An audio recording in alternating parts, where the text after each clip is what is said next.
ये कहानी है एक बजडल फौज की जो अखलाकियात से बिल्कुल आरी थी और खुद को रियासत समझ बैठी थी।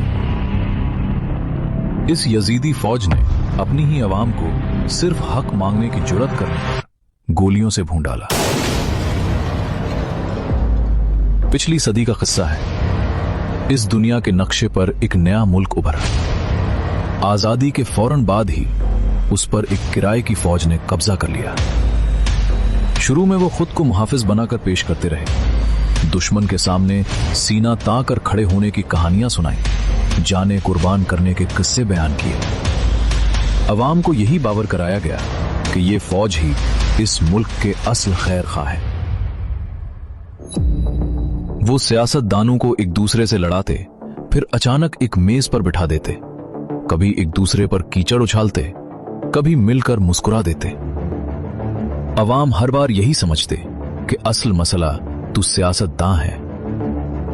मिंबरों से इन्हीं के हक में दुआएं मांगी जाती, उलमा ने इनके लिए शहादत के फतवे दे दिए, मीडिया इनके कसीदे पढ़ता रहा, अदालतों पर दबाव डालकर फैसले अपने हक में करवाए जाते, और जो भी इनके खिलाफ आवाज उठाता उसे फौरन गद्दार करार दे दिया जाता।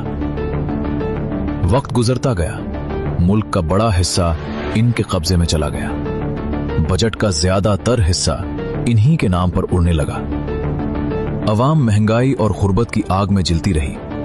आम सिपाही से लेकर आली उहदेदार तक खुद को रियासत समझने लगे।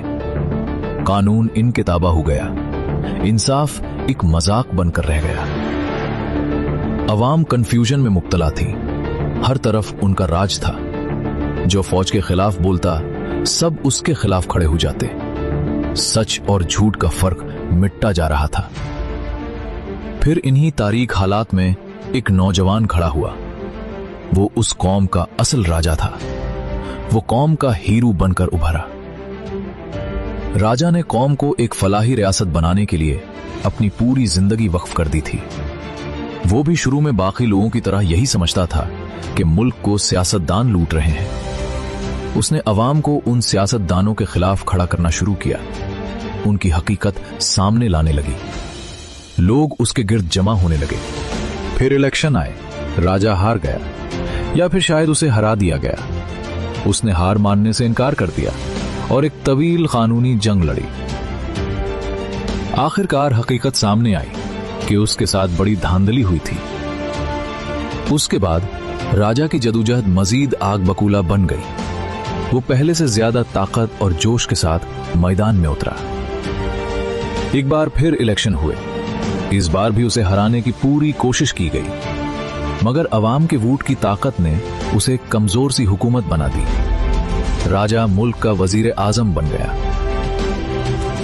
इख्तिदार में आते ही उसकी आंखें खुल गईं। वो हकीकत उसे नजर आई जो बरसों से उससे छुपाई जा रही थी। उसे समझ आ गया कि असल ताकत कहां है और खेल कौन खेल रहा है। उसने फैसला किया कि इस बुज़दिल फौज के खिलाफ खड़ा होगा जो खुद को रियासत समझ बैठी थी। यही फैसला राजा के लिए हकीकी आजादी का आगाज बन गया। उसके अपने जो इसके साथ थे आज उसके खिलाफ हो गए। मीडिया बदल गया, अदालतें फौज के आगे लेट गईं और फिर एक दिन उसे अचानक गिरफ्तार कर लिया गया। उसकी बापर्दा बीवी को भी जेल में डाल दिया गया। राजा को एक अंधेरी तपती हुई भट्टी जैसी कूटरी में बंद कर दिया गया। कई साल गुजर गए।